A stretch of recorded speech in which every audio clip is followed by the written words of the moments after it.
ലിസ്ബത്ത് വെല്ലിലേക്ക് എല്ലാവർക്കും സ്വാഗതം. ഇന്ന് ഞാൻ തയ്യാറാക്കാൻ പോകുന്നത് മാതള വൈനാണ്. അപ്പോൾ ഈ മാതള വൈൻ നമുക്ക് പല രീതിയിൽ തയ്യാറാക്കാം. ഞാനും പല രീതിയിൽ ഇത് തയ്യാറാക്കി നോക്കിയിട്ടുണ്ട്. പക്ഷേ ചില രീതിയിലൊക്കെ തയ്യാറാക്കുമ്പോൾ എനിക്കത് അത്ര ഇഷ്ടപ്പെട്ടിട്ടില്ല. അപ്പോൾ ഞാൻ തയ്യാറാക്കിയതിൽ ഏറ്റവും നല്ല ഒരു രീതിയാണ് ഞാൻ കാണിക്കുന്നത്. ആ രീതിയിൽ തയ്യാറാക്കുകയാണെങ്കിൽ ഈ വൈൻ കുടിക്കാൻ നല്ല ടേസ്റ്റും ഉണ്ടാവും. അതുപോലെ എത്ര നാൾ വേണമെങ്കിലും നമുക്കിത് സൂക്ഷിച്ച് വയ്ക്കാനും പറ്റും. അപ്പോൾ എങ്ങനെയാണ് തയ്യാറാക്കുന്നത്, എന്തൊക്കെ ഇൻഗ്രീഡിയൻസ് വേണമെന്നുള്ളത് പറഞ്ഞുതരാം. 2 കപ്പ് അനാർ എടുത്തിട്ടുണ്ട്. പിന്നെ 1 കപ്പ് പഞ്ചസാര, 1/4 ടീസ്പൂൺ ഈസ്റ്റ്, 2.5 കപ്പ് വെള്ളം. ഞാൻ വൈനുണ്ടാക്കുമ്പം ഏലക്ക, ഗ്രാമ്പു, പട്ട ഇതൊന്നും ചേർക്കാറില്ല. മധുരത്തിൻ്റെ അളവ് നിങ്ങൾക്ക് കൂട്ടുകയോ കുറയ്ക്കുകയൊക്കെ ചെയ്യാം. മധുരം കുറവാണെന്ന് തോന്നുവാണെങ്കിൽ നിങ്ങൾക്ക് വേണമെങ്കിൽ എപ്പോഴെങ്കിലും അതിൽ കുറച്ച് ചേർത്ത് കൊടുക്കാം. ഇത് 1 കപ്പ് ഇട്ട് കഴിഞ്ഞാൽ പാകത്തിന് മധുരം ഉണ്ടാവും. അപ്പോൾ ഇതിട്ട് വയ്ക്കാനായിട്ട് നമുക്കൊരു ഗ്ലാസിൻ്റെ ജാറ് വേണം. ഞാനൊരു ചെറിയ ജാറ് എടുത്തേക്കണം, കാരണം കുറച്ച് അനാറല്ലേ ഉള്ളൂ. നമ്മൾ എടുത്ത് വെച്ചിരിക്കുന്ന വെള്ളം ഒന്ന് നല്ലതുപോലെ തിളപ്പിച്ചെടുക്കാം. വെള്ളം നല്ലതുപോലെ തിളച്ച് കഴിയുമ്പം നമ്മൾ എടുത്ത് വെച്ചിരിക്കുന്ന മാതളം അതിലേക്ക് ചേർത്ത് കൊടുക്കാം. മാതളം ഇട്ടിട്ട് നല്ലതുപോലെ ഒന്നുകൂടെ തിളയ്ക്കണം. ഒത്തിരി ഇട്ട് വേവിക്കേണ്ട ആവശ്യമില്ല. ഒന്ന് നല്ലപോലെ തിളച്ച് വന്നാൽ മതി. ആ കൂട്ടത്തിൽ പഞ്ചസാരയും കൂടെ ചേർത്ത് കൊടുക്കാം. അത് കഴിഞ്ഞ് നമ്മൾ ഫ്ലെയിം ഓഫ് ചെയ്യുക. ചൂട് നല്ലതുപോലെ ആറാൻ വയ്ക്കുക. ഇപ്പോൾ ഫ്ലെയിം ഓഫ് ചെയ്തു. ഇനി ഇത് നല്ലതുപോലെ തണുക്കാൻ വയ്ക്കാം. ഇപ്പം നല്ലതുപോലെ തണുത്തിട്ടുണ്ട്. ഇനി ഇത് നമ്മൾ എടുത്തു വെച്ചിരിക്കുന്ന ജാറിലേക്ക് ഒഴിച്ചു കൊടുക്കാം. ഇപ്പം നല്ലപോലെ തണുക്കണമെന്ന് പറഞ്ഞാലും ഒരു പൊടിക്ക് ചൂട് ഉള്ളത് നല്ലതാണ്. എന്നുവെച്ചാൽ ഒത്തിരി ചൂടല്ല ഉദ്ദേശിക്കുന്നത്, നല്ലപോലെ അങ്ങ് തണുക്കേണ്ടത് മാത്രം. അത് കഴിഞ്ഞ് നമ്മൾ ഈ എടുത്തു വെച്ചിരിക്കുന്ന ഈസ്റ്റ് അതിലേക്ക് ചേർത്ത് കൊടുത്ത് നല്ലപോലെ ഒന്ന് മിക്സ് ചെയ്ത് കൊടുക്കുക. മിക്സ് ചെയ്ത് കൊടുത്തിട്ട് നമ്മൾ നല്ലപോലെ ഒന്ന് കവർ ചെയ്ത് വയ്ക്കുക. ടൈറ്റായിട്ട് നമ്മൾ ഒരിക്കലും അടയ്ക്കാൻ പാടില്ല. ഒരു തുണിയിട്ട് ഇടാം, അല്ലെങ്കിൽ തുണിയില്ലെങ്കിൽ വേറെ എന്തെങ്കിലും. ഞാനിവിടെ ഒരു ഫോയിൽ വെച്ചിട്ടാണ് അതിൽ 1-2 ഹോൾ ഇട്ടിട്ട് അടപ്പ് ചുമ്മാ അങ്ങ് വെച്ച് കൊടുക്കുന്നേ ഉള്ളൂ, ടൈറ്റ് ചെയ്യാണ്ട് തന്നെ.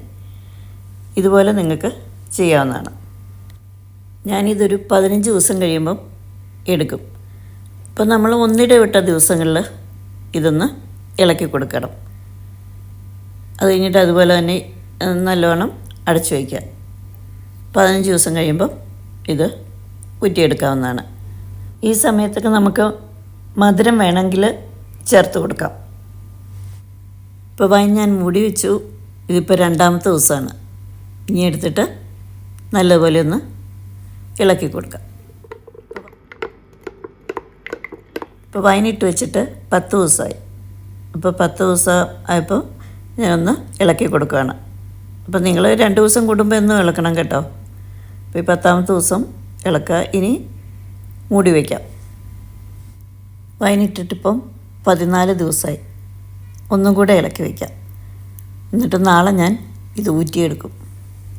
വൈനിട്ടിട്ട് ഇപ്പോൾ 16ാമത്തെ ദിവസമാണ്. ഞാൻ ഇത് ഊറ്റാൻ പോവാണ്. അപ്പോൾ ഒരു അരിപ്പ് എടുത്ത് വെച്ചിട്ട് നമുക്ക് അരിച്ചൊഴിക്കാം. ഇപ്പോൾ ഈ വൈൻ ഇപ്പോൾ 2 ദിവസം മുമ്പ് എടുത്താലും 2 ദിവസം കഴിഞ്ഞെടുത്താലും ഒന്നും സംഭവിക്കാൻ പോകുന്നില്ല. ഇപ്പം നമ്മൾ ഈ വൈൻ ഇതുപോലെ അരിച്ചെടുത്ത് കഴിയുമ്പം ഇതാകെ കലങ്ങി ഒരു പരുവമായിട്ടായിരിക്കും ഇരിക്കുന്നത്. അപ്പം നമ്മളൊരു 3-4 ദിവസം ഇതുപോലെ തന്നെ വെളിയിൽ അടച്ചു വയ്ക്കുക. അന്നേരം ടൈറ്റ് ചെയ്യേണ്ട ആവശ്യമില്ല. നേരത്തെ അടച്ചോണം തന്നെ ഒന്ന് കവർ ചെയ്ത് കൊടുക്കുക. ഇപ്പം നമ്മളിത് ടൈറ്റ് ചെയ്ത് വെക്കണമെങ്കിൽ ഒരു 3 ആഴ്ചയ്ക്ക് ശേഷം കുപ്പിയിലിങ്ങനെ അടച്ച് ടൈറ്റ് ചെയ്ത് വയ്ക്കാം. കുപ്പി പൊട്ടുമൊന്നുമില്ല. അതിന് മുമ്പ് ചിലപ്പോൾ ചാൻസ് ഉണ്ട് കുപ്പി പൊട്ടാനായിട്ട്. അതുകൊണ്ട് മാക്സിമം ഒരു 3 ആഴ്ച വരെ ഇത് പുറത്ത് അങ്ങനെ ഒത്തിരി ടൈറ്റ് ചെയ്യാതെ തന്നെ നിങ്ങൾ സൂക്ഷിക്കണം. ഇപ്പോൾ വൈൻ അരിച്ച് വെച്ചിട്ട് 4ാമത്തെ ദിവസമാണ്. ഇപ്പം മട്ടെല്ലാം അടിയിൽ ഊറിയിട്ട് ഈ വൈൻ നല്ല ക്ലിയർ ആയിട്ടുണ്ട്. കണ്ടോ, കാണാൻ തന്നെ നല്ല ഭംഗിയാണ്, നല്ല കളറാണ്.